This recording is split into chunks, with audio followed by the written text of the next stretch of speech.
Oh my goodness, ladies and gentlemen, a Tim May Show bonus, a bonus edition of the Tim May Show featuring a man I've wanted to have on for quite a while now, the grand native of Hobart, Oklahoma. And you probably know him better as running first the Bowl Championship Series and then the college football playoff, basically building it from scratch. Here, Bill Hancock, this is our idea. Now you go make it happen. But Bill Hancock, finally, welcome to the Tim May Show, my man. Yeah, it's great to see you, and I'm honored to be on. Yeah, Appreciate it. I tell you what, we were before we came on, we were already throwing small town newspaper stories at each other, and they were hitting like snowballs, right? But we could talk about that forever. But maybe we'll have another one of these and we'll reminisce. But I wanted to You ask you bet. this, Bill, when somebody came up with this idea, number one, of a bowl championship series, I thought, and me and one of my best friends is Jeff Snook. We just thought, hey, it's about time. I know you know Jeff real well, but it's about time you left the arguing, a little bit of the arguing to the side and figured this thing out and had a champion. I'm just wondering, when they approached you with this idea, what did you think about the bowl championship series? Well, I was director of the NCAA Final Four when the men's Final Four when the BCS started, and I loved it. And that we would not have a CFP if we hadn't had BCS. And the commissioners just said we got to figure out a way to have number one and two have a chance to meet in a bowl game, Yeah, which it was just luck if they met before. It had to be Ohio State and Southern Cal or Penn State, Miami or something like that. yeah. So they created the BCS, and then after 16 years, it was decided, hey, let's have a playoff. And they did ask me to start it. I was the only staff member, and I was too stupid to be scared. And my goodness, I'm so proud of what it's become. Stupid to be scared. I mean, you're in the NCAA basketball NCAA tournament, and then you're in the BCS. My man, you had the only resume that fit. I don't know if you agree with me or not, but what did you learn about running the NCAA tournament that you applied immediately to the BCS and then, of course, to the college football playoff? You learn to listen, you learn to treat people right. And more practically, we took a lot of our principles for the selection committee from the NCAA tournament committee. We had the luxury of things we didn't like, we didn't have to move, we didn't have to take. Things we did like, we did take. But the biggest difference was the overall acceptance of the NCAA tournament. They started in 1939. Yeah. We didn't start CFP till 2014. But on the other hand, college football is magical, and the passion for college football is over the top, and that's what I love about it. Hey, you know what's funny, Bill? And we don't have time to hit every point I want to hit, but the I don't know, what you want to call it, the destiny of that 2014 Ohio State team beating Wisconsin 59-0, and the committee coming together and going, got to have Ohio State in this tournament. Look, they're playing with their third string quarterback, and look what he did, Cardale Jones. Look what he did. Look what Zeke Elliott did against a really good defense and scored all these points. And I don't know. I mean, I'm not trying to get you to play to Ohio State fans here, but that almost Cinderella story of the way they lost their starting quarterback. They lost a game earlier in the year, but at the end of the year, they were the best team in the land. That really gave the CFP the launching pad it needed, right? That's right. I mean, we were lucky that we had a chance to see Cardale Jones play. Yeah, Um, and that we didn't have that, last year with Florida State when they lost their quarterback. right. But Cardale Jones could do it, and he had a great supporting staff cast. And of course, we had a great event in Dallas, and they beat a good team in Dallas. You probably remember that Barry Alvarez was on the selection committee, Yes. and we all watched that 59-0 game together. And that was a hard one for Barry. I have a lot of respect for Barry. I like him a lot, but that was a hard night for him. But the Buckeyes, they had it going. And I'll tell you the other thing I loved about that championship game was the attendance by the Buckeyes fans. And people said they travel well. Well, they do. But man, there's a lot of Buckeyes in Dallas Fort Worth. And I think every one of them came to the game.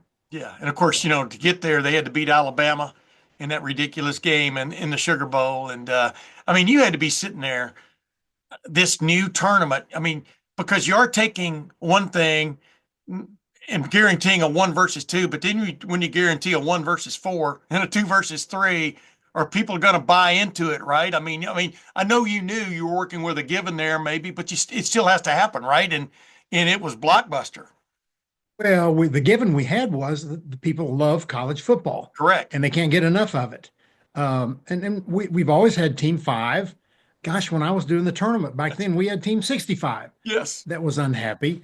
And we knew there would be a Team 13 or whatever that got left out. And I mean, if we expanded the CFP to 32, Team 33 would be unhappy with us Yeah. and they'd be writing you letters to the editor, But right? yes, You don't get, absolutely. hey, you don't get nasty email or call or text, do you, Tim? No, absolutely not. I'm just I'm angelic. I think is the way most people describe me when they're squinting. But I wanted to ask you this.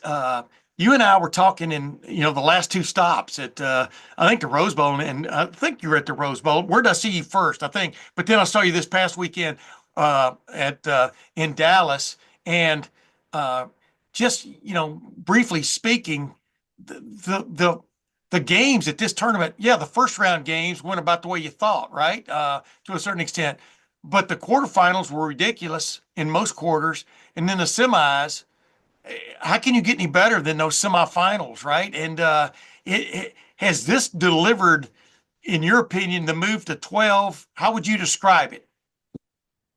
Well, we did have fantastic games in the quarters and semis, and but you can't control what happens on the field. We had Correct. blowouts in the tournament, and everybody loved the tournament. But we'd go to the championship game, and it'd be somebody win by 40 points.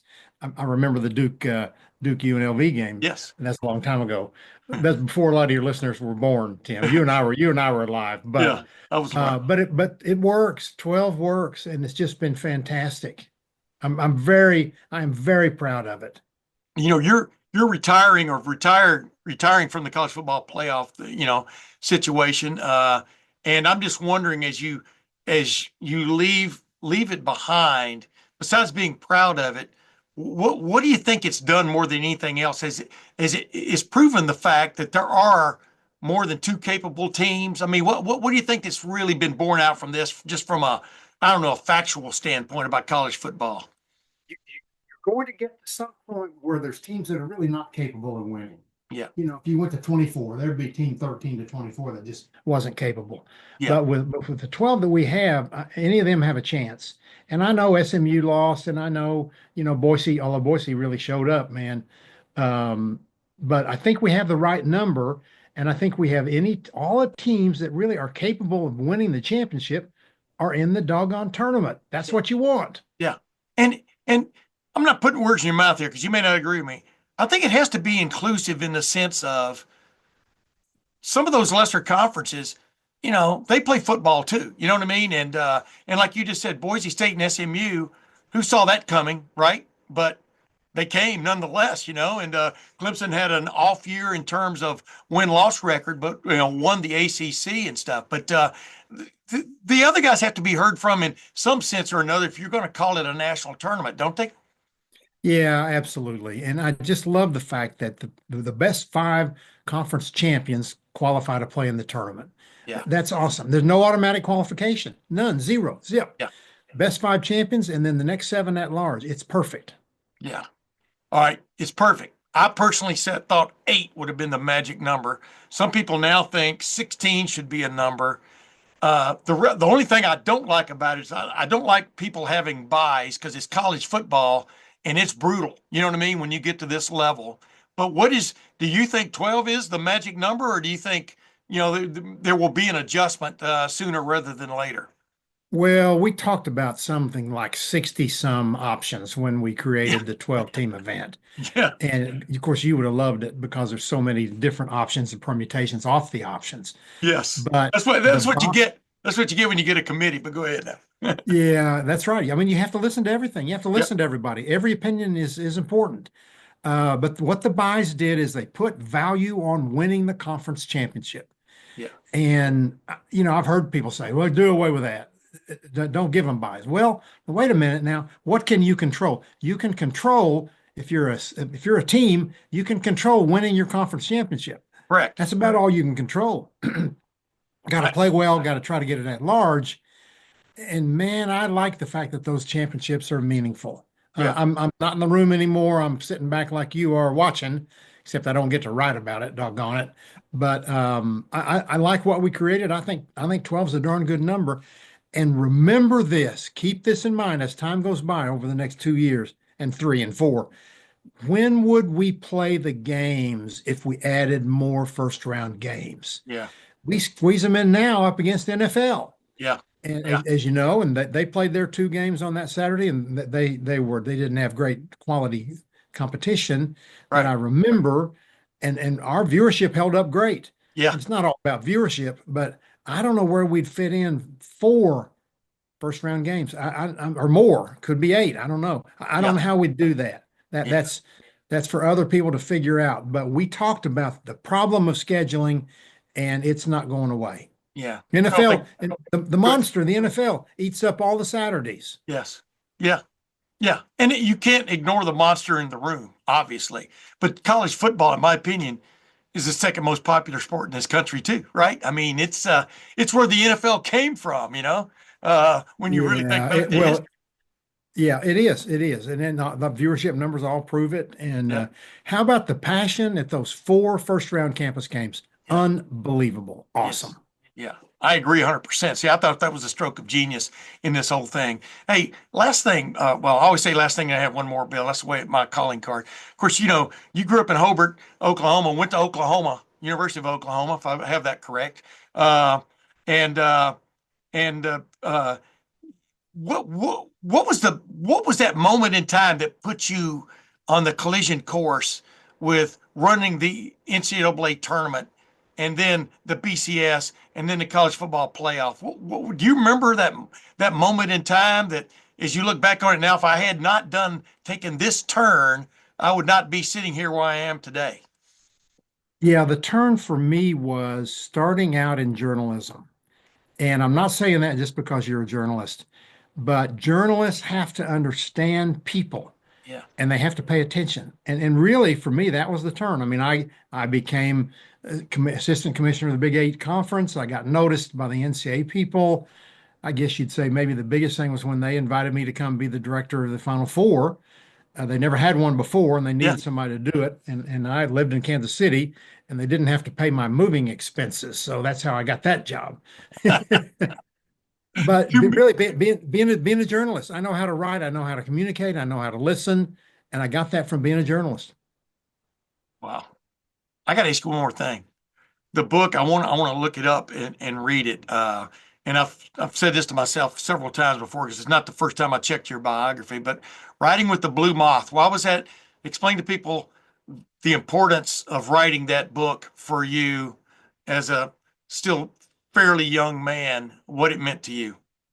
Yeah, thank you for asking about that, Tim. We had the ultimate family tragedy Yeah. was when our son died in a plane crash, and it was the worst thing that you can imagine.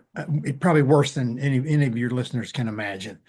But I decided, hey, you better do what you want to do when you can do it. And I was a marathon runner, and then I took up bicycling, and I said, I'm gonna see if I can ride my bike across the country. I don't want to miss an opportunity. I got a chance to do it, and so did it. Rode from LA to Tybee Island, Georgia, Wow. at 36 days. Remarkable trip. And I sent emails to my friends and family, my 2 friends and my family, and they said, you ought to write a book about this. So I produced a book, and you can get one on Amazon for, I think it's 19 cents now, Tim. And next time I see you, I'll give you 20 cents and you keep the change. And you might enjoy that book. See, that's what everybody, my good buddy Jeff Snook. You're good friends with him too, obviously, and he's always raved about you and your down home personality, your ability to talk with people, like you said, listen to people and stuff. And he thinks that was so important in so many ways when you've got so many blowhards running around, in and Well, around this sport. I wanted to ask you hey, this look, thing. Go let ahead. me interrupt you and say Jeff's a good guy, but he is a poor judge of character. Yeah, well, yeah, I know it. I'm a friend of his, and you're a friend of his. There you go. That sums it up. Hey, one last thing though. Did you? I'm thinking you did because you love college football. You love college sports. You love college football.